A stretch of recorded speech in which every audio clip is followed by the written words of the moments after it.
શહેરના અનેક વિસ્તારોમાં ગંદા પાણીની સમસ્યાને લઈને રહીશો ત્રાહિમામ પુકારી ઉઠ્યા છે.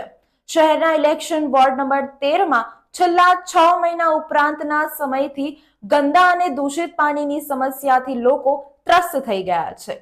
અનેક વાર રજૂઆત કરવા છતાં પણ નિરાકરણ ન આવતા આજે શહેરના ઇલેક્શન વોર્ડ નંબર 13ના કોંગ્રેસના નગરસેવક બાળુ સુર્વેને રજૂઆત કરી હતી. બાળુ સુર્વેએ તંત્ર ઉપર આકરા પ્રહારો કર્યા.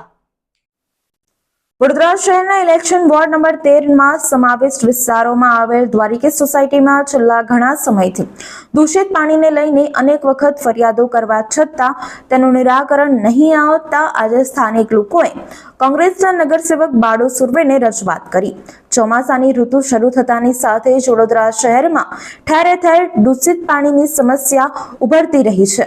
ત્યારે વડોદરા શહેરના ઇલેક્શન વોર્ડ નંબર 13માં સમાવિષ્ટ વિસ્તારમાં આવેલ દ્વારિકેશ સોસાયટી પાસે છેલ્લા 6 મહિનાથી વધુ સમયથી દૂષિત અને ગંદા પાણીની સમસ્યાથી લોકો ત્રસ્ત થઈ ગયા છે અને લોકોએ અનેક વખત ઓનલાઈન અને લેખિત રજૂઆત કરવા છતાં સમસ્યાનું નિરાકરણ ન આવતા સ્થાનિક લોકોએ વોર્ડ નંબર 13ના કોંગ્રેસના નગરસેવકને રજૂઆત કરી હતી. કોંગ્રેસના નગરસેવક બાળુ સુર્વેએ અનેક વખત સભામાં રજૂઆત કરી છતાં તંત્ર આ સમસ્યાનું નિરાકરણ લાવવા માંગતું નથી તેવું લાગી રહ્યું છે. ત્યારે સ્થાનિક લોકોએ કોંગ્રેસના નગરસેવક બાળુ સુર્વેને રજૂઆત કરી હતી. ત્યારે કોંગ્રેસના નગરસેવક બાળુ સુર્વેએ તંત્ર ઉપર આકરા પ્રહારો કર્યા હતા. ગંદુ પાણી આવે છે અને બહુ જ ધીમું પાણી આવે છે.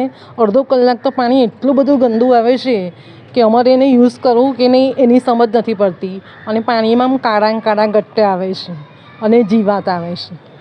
અને મારા ઘરમાં મારો બાબુ ને મને બહુ તો બીમાર પણ પડી ગયા હતા પાણી પીવાથી. એટલે છેલ્લે જ્યારે પાણી જવાનું હોય ત્યારે જરા ચોખ્ખું પાણી આવે છે. કયો વિસ્તાર છે? હા વિસ્તાર કયો વિસ્તાર? હે તમારું નામ? નિમિષા પારેખ.